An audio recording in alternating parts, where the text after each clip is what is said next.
লোকটাকে সালাম দিয়ে খালি জিজ্ঞাসা করছি ভাইজান একটা রিকশা পাওয়া যাবে? তখন সম্ভবত 12:30টার মতো বাজে। ভাই একটা রিকশা পাওয়া যাবে? উনি মুস্কি হাসিদা বললেন হুজুর আমি নিজে রিকশাওয়ালা।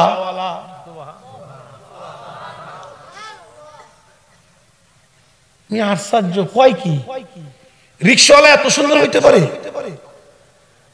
যাব আদিত মারিতে মেশিন মোড় থেকে, আমি ভাড়া মিটাইলাম না, সুন্নাত, কিন্তু আমার দিলের ইচ্ছা আছে যে ভাড়া যাই হোক লোকটা পছন্দ, আমি 500 টাকার একটা নোট দেব। এ ভাই অনুরোধ করি কোন রিকশাওয়ালাকে ভাড়া নিয়ে গালি দিবেন না। দোয়া শুধু আমার কাছে নাই, দোয়া রিকশাওয়ালার কাছেও আছে, দোয়া ব্যানওয়ালার কাছেও আছে। ওকে 5টা টাকা বেশি দিয়েন, ওকে 10টা টাকা বেশি দিয়েন, দিয়েন, আল্লাহর আরশ কেঁপে উঠবে, দিয়েন। এ মুসলমান ভাইরা আমার, আমি বললাম আদিত মারিতে যাব, আমাকে একটু নিয়ে যান। এই রিকশাওয়ালা রিকশা চালাইতেছে, আল্লাহর কি কাম, কিছু দূরে গিয়া জোহরের আজান। এদিকে তাকা। এখন আমারে কয় কি জানেন, যেই মাত্র আজান অমনি ব্রেক। কয় হুজুর একটা কথা বলি, কিছু মনে করবেন না? বললাম না না না না, বলেন। কয় কিছু যদি মনে না করেন, এই যে একটা মসজিদ, আমরা দুইজনে ওযু করে নামাজটা পড়ে গন্তব্যস্থানে যাই। আমি কইলাম ভাই আপনাদের এলাকায় জামাত কয়টা? কয় 1:30টায়, একটা 30 মিনিটে। আমি কইলাম সামনে গিয়ে পড়ি, সময় তো এখনো আছে। আমারে কয় কি জানেন হুজুর, কিছু মনে করবেন না, আলেম মানুষ আপনি, হয়তোবা হুজুর আমরা যে আধা ঘন্টায় যাব, রাস্তার মাঝখানে যদি আজরাইল আসে,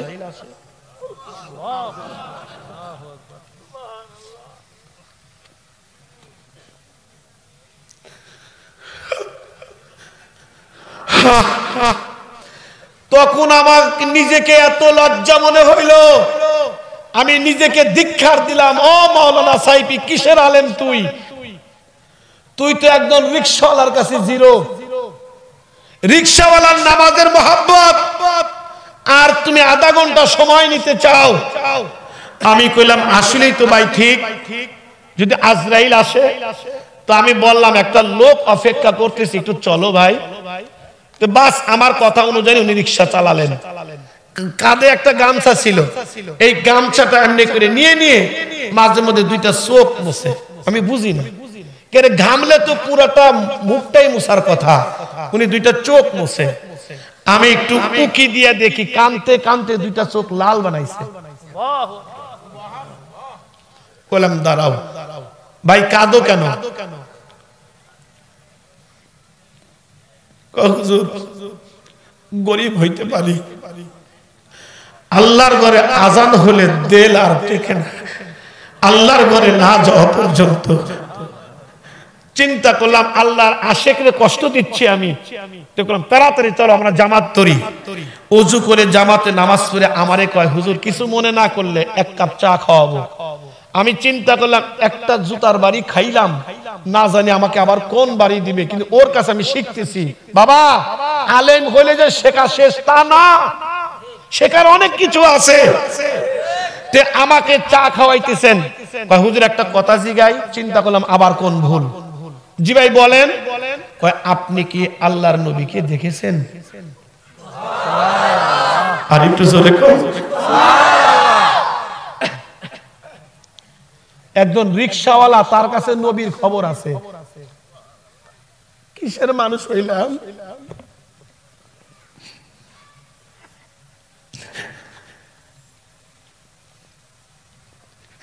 একজন রিকশাওয়ালার কাছে নবীর খবর। আপনি কি নবী দেখছেন?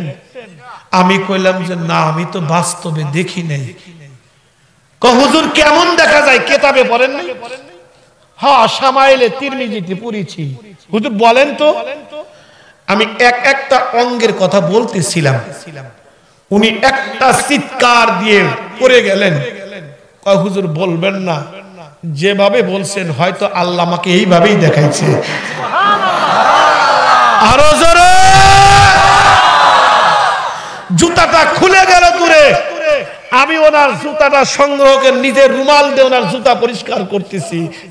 কয় আপনি কি করেন আলেম মানুষ?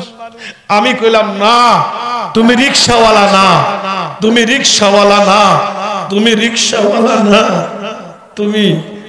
তুমি আল্লাহর বন্ধু, নবীর বন্ধু। যে রিকশাওয়ালা নবীকে দেখে সে সাধারণ মানুষ হইতে পারে না। আমাকে যখন নামিয়ে দিলেন, আমি ভাড়াটা বের করলাম তাকে দেওয়ার জন্য। উনি কয় হুজুর আমি চিনতে পারছি, বুঝতে পারছি, হুজুর বলেন আপনি কি আমাদের এই মাহফিলের চরমনাই হযরতে 3 দিনের সম্মেলন হয়, আপনি কি মাহফিলের মেহমান? বললাম হ্যাঁ। আমারে কয় হুজুর আল্লাহর ওয়াস্তে মাপ চাই, টাকাটা আমি আপনার কাছ থেকে নিতে পারবো না, আমি নেব না, কিন্তু যদি দিতে হয় একটা জিনিস আমাকে দেন। বললাম কি? ও কয় হুজুর কয়েকদিন আগে আমার মা দুনিয়া থেকে চলে গেছে, আমার মার জন্য একটু দোয়া করবেন, আল্লাহ যেন আমার মাকে মাফ করে দেয়।